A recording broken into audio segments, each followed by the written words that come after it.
మనతో పాటు బీఆర్ఎస్ నాయకులు ఎమ్మెల్సీ డాక్టర్ దాసు శ్రవణ్ ఉన్నారు. మాట్లాడే ప్రయత్నం చేద్దాం. ఎట్లా చూస్తారన్న దీక్షా దివాస్ రోజున భారీ కమెంట్ చేశారు కాంగ్రెస్కు సీనియర్ నాయకులు మహేష్ కుమార్ గౌడ్, ఎట్లా చూస్తారు? దురదృష్టకరం. చరిత్ర మీద అవగాహన లేకుండా ఒక పిసిసి అధ్యక్ష స్థానంలో ఉండి మహేష్ కుమార్ గౌడ్ గారు ఆ రకంగా మాట్లాడటం చాలా దురదృష్టకరం. నేను సౌ సునార్కు ఏక్ లోహార్ అని చెప్పని ఒక సామెత ఉంటుంది. ఇవాళ ఎన్ని అడ్డమైనటువంటి ఒక రీతిలో మాటలు ఎవరు మాట్లాడినా కొన్ని సత్యాలు అనేటువంటివి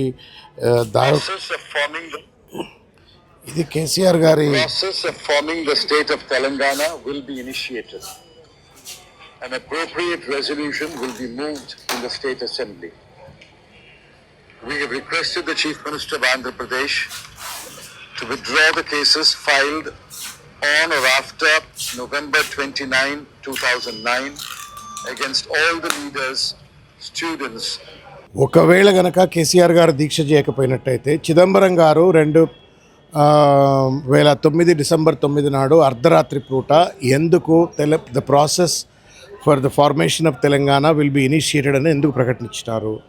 రెండవది, అప్పటి వరకే ఉన్నటువంటి ఒక విద్యార్థి ఉద్యమకారుల పైన ఉన్నటువంటి ఒక కేసులన్నీ ఎత్తివేయాలని చెప్పని ఎందుకు ఆ ప్రకటనలో పేర్కొన్నారు? మూడవది, కేసీఆర్ గారు వెంటనే దీక్ష విరమించాలని చెప్పని ఎందుకు విజ్ఞప్తి చేసినారు? వారి ఆయురారోగ్యాలు బాగుండాలా అని చెప్పని కూడా ఎందుకు కోరుకున్నారో దయచేసి మహేష్ కుమార్ గౌడ్ గారు చిదంబరం గారి దగ్గర పాఠాలు నేర్చుకుంటే బాగుంటుంది. చరిత్ర తెలియకుండా ఇష్టం వచ్చినట్టుగా రేవంత్ రెడ్డి కళ్ళల్లో సంతోషం కోసం మహేష్ గౌడ్ గారు ఆ రకంగా మాట్లాడటం అనేటువంటిది వారి అవగాహన రాహిత్యానికి, తర్వాత వారి భావదారిద్ర్యానికి అది నిదర్శనంగా ఉంటుంది. కాబట్టి మహేష్ గౌడ్ గారు చరిత్ర తెలుసుకోవాలని చెప్పి నేను విజ్ఞప్తి చేస్తూ ఉన్నాను. సూర్యుడి మీద ఉమ్మేసినట్టుగా ఇవాళ కేసీఆర్ గారి పైన అనవసరమైనటువంటి కవాకు చవాకులు పేలినంత మాత్రాన అది ఆయన ప్రతిష్టకు ఏమాత్రం భగ్నం వాటిలేదు. కానీ మీరే కుర్చా కనబడతారంటే ఒక విషయాన్ని ఇవాళ కాంగ్రెస్లో ఉన్న పెద్దలు కానీ మహేష్ గౌడ్ గారు కానీ దయచేసి తెలుసుకోవాలని చెప్పి నేను కోరుతా ఉన్నా. ఇదే మీ పిసిసి అధ్యక్షుడుగా ఉన్న గతంలో ఉన్నాయన ఇవాళ ముఖ్యమంత్రి రేవంత్ రెడ్డి కూడా పలు సందర్భాలలో కేసీఆర్ గారి వల్లనే తెలంగాణ వచ్చిందని చెప్పిండ్రు. మీ కోమటిరెడ్డి రాజగోపాల్ రెడ్డి గారు కానీ, మీ పార్లమెంట్ సభ్యులు పొన్నం ప్రభాకర్ గారు కానీ, మధు యాష్కి గారు కానీ, ఇంకా అనేక మంది ఇవాళ గుత్త సుఖేందర్ రెడ్డి గారు కానీ, వీళ్ళందరూ కూడా కేసీఆర్ గారి వల్లనే తెలంగాణ వచ్చిందని చెప్పని పలు సందర్భాల్లో చెప్పిన తర్వాత చరిత్రను ఏదో తిప్పి రాసినట్టుగా అబద్ధాల మీద అబద్ధాలు చెప్పినట్టయితే నిజం కూడా అబద్ధం అవుతుంది అనేటువంటి రీతిలో మాట్లాడటం నేరం. ఇవాళ క్వశ్చన్ ఏంటి అంటే, ఇవాళ మీ చేతిలో అధికారంలో ఉన్నారు, ఉన్నటువంటి ఒక పరిస్థితుల్లో మొత్తం తెలంగాణ తల్లిని రేఖలు మార్చేటువంటి ఒక ప్రయత్నం చేస్తున్నారు. తెలంగాణ అస్తిత్వాన్ని, తెలంగాణ ఉద్యమ చిహ్నాన్ని, తెలంగాణ ఉద్యమ నాయకుడిని వాళ్ళ పూర్తిగా కూడా అస్తిత్వాన్ని కాలరాసేటువంటి ఒక చిల్లర ప్రయత్నం చేస్తూ ఉన్నారు.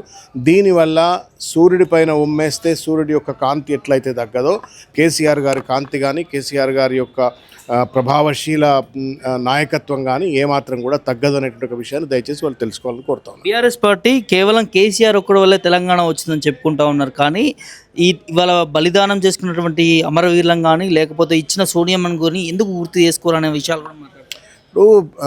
భారత స్వాతంత్ర ఉద్యమం మంగళ్ పాండే నుండి మొదలైనటువంటి ఒక భారత స్వాతంత్ర ఉద్యమం చివరిలో ఒక 30 సంవత్సరాలు బహుశా మహాత్మా గాంధీ గారు లీడ్ చేస్తారు. మరి మహాత్మా గాంధీ గారిని ఎందుకు జాతిపిత అంటాం? మంగళ్ పాండేని ఎందుకు జాతిపిత అనం? మంగళ్ పాండేని ఎందుకన్నా కూడా జాతిపిత అని, సుభాష్ చంద్రబోస్ని ఎందుకనం జాతిపిత అని, మహాత్మా గాంధీని ఎందుకు జాతిపిత అంటబట్టే యుద్ధాలు ఎవరు మొదలుపెట్టినా చివరికి దాన్ని ఒక కొలిక్కి తీసుకొచ్చి కింద పడి మీద పడి అసలు మొత్తమే సమసిపోయింది తెలంగాణ ఉద్యమం అన్నటువంటి సందర్భంలో నిటారుగా నిలబడి మొక్కబోని ధైర్యంతో అనేక ఆటుపోట్లను తట్టుకొని కేసీఆర్ గారు తెలంగాణ ఉద్యమాన్ని ఉవ్వెత్తున ఎగిసిపడే కెరటంలా తయారు చేసినారు. తర్వాత ఆ ఉద్యమాన్ని ఒక కొలిక్కి తీసుకొచ్చి తెలంగాణ సాధించుకోవచ్చినటువంటి ఒక కీలకమైన దశలో అగ్రభాగాన ఉండి వారు కొట్లాడినటువంటి ఒక పరిస్థితి మనందరికీ తెలుసు.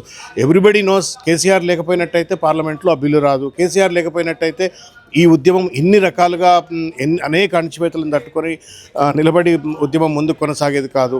వారి వల్లనే తెలంగాణ వచ్చిందనేటువంటి సత్యం. ఎట్లయితే మహాత్మా గాంధీ వల్ల భారత స్వాతంత్ర ఉద్యమం ఏ రకంగానైతే ఒక పెద్ద ఉబ్బెత్తున దేశవ్యాప్తంగా ఎగిసిపడ్డ కెరటన్ల వలె నిలబడ్డదో అదేవిధంగా తెలంగాణ ఉద్యమం కూడా కేసీఆర్ గారి నేతృత్వంలో పెద్ద ఎత్తున అది నిలబడ్డది. చిన్నారెడ్డి గారి సందర్భంలో తెలంగాణ ఉద్యమం వచ్చింది, ఏమైంది, ఎందుకు బంద్ అయిందో జనానికి అందరికీ తెలుసు, చరిత్ర తెలుసు. కాబట్టి అనవసరంగా వీళ్ళు లేనిపోని అసందర్భోచిత వ్యాఖ్యానాలు చేసి వాళ్ళు పలుచన చేసుకునే ప్రయత్నం చేయొద్దు. భారత స్వాతంత్రంలో మహాత్మా గాంధీ పాత్ర ఎంతైతే ఉంటుందో తెలంగాణ ఉద్యమంలో కేసీఆర్ గారి పాత్ర కూడా అంతే. ఆయన మహాత్మా గాంధీ భారతదేశానికి జాతిపిత అయితే కేసీఆర్ గారు తెలంగాణకు జాతిపిత అంతే. దాన్ని ఎవరు కూడా కాదంటానికి వీలు లేదు. రాజకీయంగా మీరు విభేదించవచ్చు, లేకపోతే ఆయన అభివృద్ధి నమూనాను మీరు విభేదించవచ్చు, కానీ అనవసరంగా ఆయన కాంట్రిబ్యూషన్, ఒక వ్యక్తి కాంట్రిబ్యూషన్ను కృతజ్ఞతారాహిత్యంతో మాట్లాడితే అది ప్రకృతి కూడా హర్షించదు, సమాజం హర్షించదు, భగవంతుడు కూడా హర్షించడు. ఆయన కష్టపడందే 14 ఏళ్ల పాటు నిరాటంకంగా ఆయన పోరాటం చేయండి, ఆయన పదవులు త్యాగం చేయండి, ఆయనకున్నటువంటి ఒక అన్ని కుటుంబాన్ని, పదవులను, పార్టీలను అన్ని త్యాగం చేసి తెలంగాణ తప్ప ఇంకొక లక్ష్యం నాకు లేదు అని చెప్పని పనిచేసినట్టు ఒక మహానుభావుడిని పట్టుకొని ఆయన వల్ల తెలంగాణ రాలేదంటే మహేష్ గౌడ్ వల్ల వచ్చిందా, రేవంత్ రెడ్డి వల్ల వచ్చిందా, లేకపోతే శ్రీధర్ బాబు వల్ల వచ్చిందా, లేకపోతే ఇంకెవరన్నా బట్టి విక్రమార్క గారు వచ్చిందా చెప్పమని చెప్పి ఎందుకు పనికిరాని మాటలు మాట్లాడతారు? సోనియా గాంధీ గారు ఒకవేళ నిజంగానే తెలంగాణ ఇవ్వడానికి తోడ్పడ్డది అని చెప్పని కేసీఆర్ గారే అసెంబ్లీలో చెప్పిండ్రు. ఇంకా మళ్ళీ మీరు కొత్తగా వచ్చి చెప్పేది మొట్టమొదటి ఫస్ట్ అసెంబ్లీ సెషన్లోనే కేసీఆర్ గారు తెలంగాణ ఏర్పడిన తర్వాత సోనియా గాంధీ గారి పాత్ర అద్భుతమైనటువంటి పాత్ర, తెలంగాణ ఇవ్వడంలో ఆవిడ పాత్ర చాలా గొప్పది అని చెప్పి అసెంబ్లీ సాక్షిగా దాన్ని రికార్డుల్లో పెట్టి పోయి రికార్డు చూసుకోండి కేసీఆర్ గారు ఏమన్నారో. కాబట్టి మీకు కృతజ్ఞత లేకుండా, మీకు చరిత్ర పైన అవగాహన లేకుండా ఇష్టం వచ్చినట్టుగా కేసీఆర్ గారిని తూలనాడే ప్రయత్నం చేయటం వల్ల మీరు పలచన అవుతారు, మీకు అవగాహన లేదు అని చెప్పని ప్రజలు అనుకుంటారు, చరిత్ర తెలియదు అని చెప్పని, మూర్ఖులు అని చెప్పని ప్రజలు అనుకుంటారు. కాబట్టి దయచేసి మీ మూర్ఖత్వాన్ని బయటపెట్టుకోకండి, చరిత్రను పలచన చేయకండి. సూర్యుడంత ప్రకాశితమైనటువంటి ఒక స్థాయిలో ఉన్నటువంటి ఒక కేసీఆర్ గారి పైన అవాకులు చవాకులు పేలొద్దని నేను కోరుకుంటాను. ఇలాంటి సమయంలో ఎప్పుడు కమెంట్ చేయని మహేష్ కుమార్ గౌడ్ ఎందుకు అంటే దీక్షా దివాస్ రోజు ఇలాంటి కమెంట్స్ చేయడం? సరే, ఆయన మనసులో ఆయన పుర్రెలు ఏం తిరుగుతుందో నాకు తెలియదు, కానీ మొత్తానికి మాత్రం అదేదో రేవంత్ రెడ్డిని ఖుషి చేయాలని మాట్లాడినట్టుగా అనిపిస్తూ ఉంది. ఆ లాంగ్వేజ్ రేవంత్ రెడ్డి లాంగ్వేజ్, అది మహేష్ గౌడ్ లాంగ్వేజ్ అని నేను అనుకోవట్లేదు. ఎందుకంటే పలు సందర్భాలలో ఆయన కూడా కేసీఆర్ గారే తెలంగాణ ఉద్యమానికి కర్త కర్మక్రియ, ఆయన చేయబట్టే తెలంగాణ వచ్చింది అని చెప్పని చాలా సందర్భాల్లో చెప్పినారు. మరి ఏ బలీయమైన పరిస్థితిలో, ఏ బలహీనమైన పరిస్థితిలో మరి రేవంత్ కళ్ళల్లో సంతోషాన్ని చూడాలని ఆయన ఎందుకు అనుకున్నాడో అది మాత్రమే కనబడుతుంది తప్ప ఇంకోటి కనబడతలేదు. రేవంత్ రెడ్డి గారు యొక్క ఒత్తిడికి లొంగకుండా మీరు ఒక పిసిసి అధ్యక్షులు, కాంగ్రెస్ పార్టీ అధ్యక్షుడు అంటే ఒక విస్తృత స్థాయి ప్రాబల్యం కలిగినటువంటి ఒక పార్టీ అది. ఆ పార్టీకి అధ్యక్షుడిగా ఉండి పలుచనైనటువంటి ఒక పద్ధతిలో, తర్వాత చరిత్ర తెలవనటువంటి ఒక రీతిలో దయచేసి వారు మాట్లాడొద్దని నేను కోరుకుంటున్నాను.